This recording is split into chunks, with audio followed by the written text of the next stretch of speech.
أعوذ بالله من الشيطان الرجيم. إن الدين عند الله الإسلام وما اختلف الذين أوتوا الكتاب إلا من بعد ما جاءهم العلم بغيا بينهم ومن يكفر بآيات الله فإن الله سريع الحساب.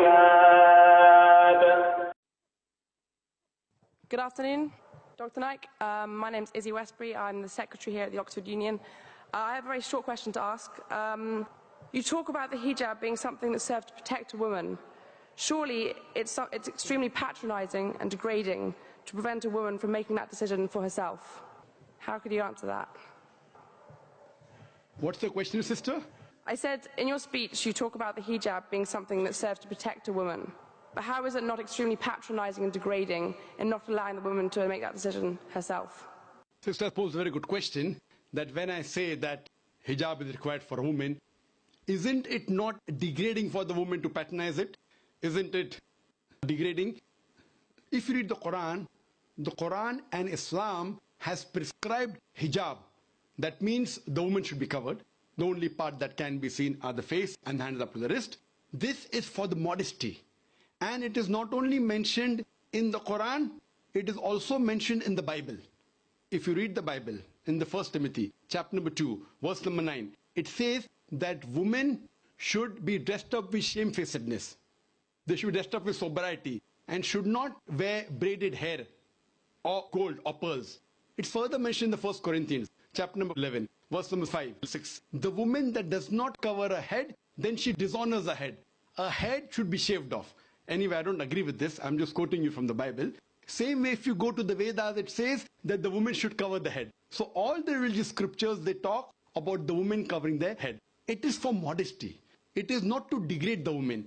And if you analyze, there was allegation made against me saying that Dr. Zakir Naik says that if they don't wear hijab, you know, that if you wear Western clothes, there are chances the woman will be raped.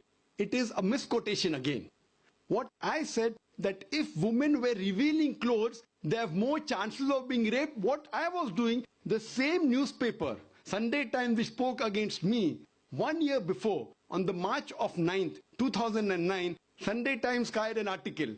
In Britain, 1 out of 7 feel that the women who wear sexy revealing clothes, she should be hit. I'm sorry, I don't agree with it. This is the statistics that was given in the Sunday Times on the 9th of March 2009, that in Britain, 1 out of 7 Britishers believe that the women who wear revealing and sexy clothes should be hit. I disagree with this.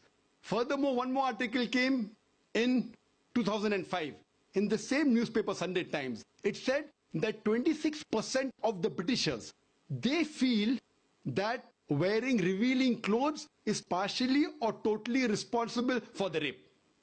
So what I say, that the more modestly you are dressed up, you are respected more. So Islam has prescribed the modest hijab for the woman, not to degrade her but to uplift her.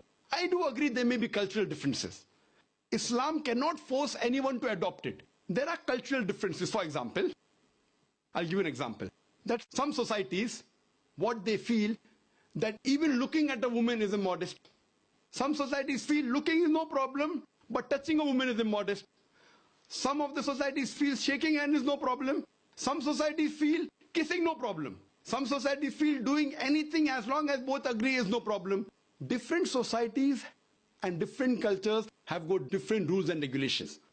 When I went to America, while I was giving a talk, one of the Americans told me, "You Eastern women, you're immodest." I was shocked. So I said, "Why do you call the Eastern woman immodest?" He told me, "You Eastern women, you expose your belly." So in America and Western country, exposing belly is immodesty. In India, exposing belly is not immodesty, wearing shorts is immodesty. So what I've realized, sister, there's different culture, there's different system. Islam cannot force anyone to adopt. It's clearly mentioned in the Quran in Surah Baqarah, chapter number 2, verse number 256, La ikrah fid din, there is no compulsion in religion. But if some women want to adopt the hijab, because they feel modest and they feel respected, I feel no other woman should disagree. And when I've been to UK, I've seen hundreds and thousands of women who do cover their hair and who feel that they are uplifted because of this modesty. Hope that answers the question. السلام عليكم. لا تنسوا الإعجاب بالفيديو والاشتراك في القناة تشجيعا لنا لنستمر بنشر المزيد إن شاء الله.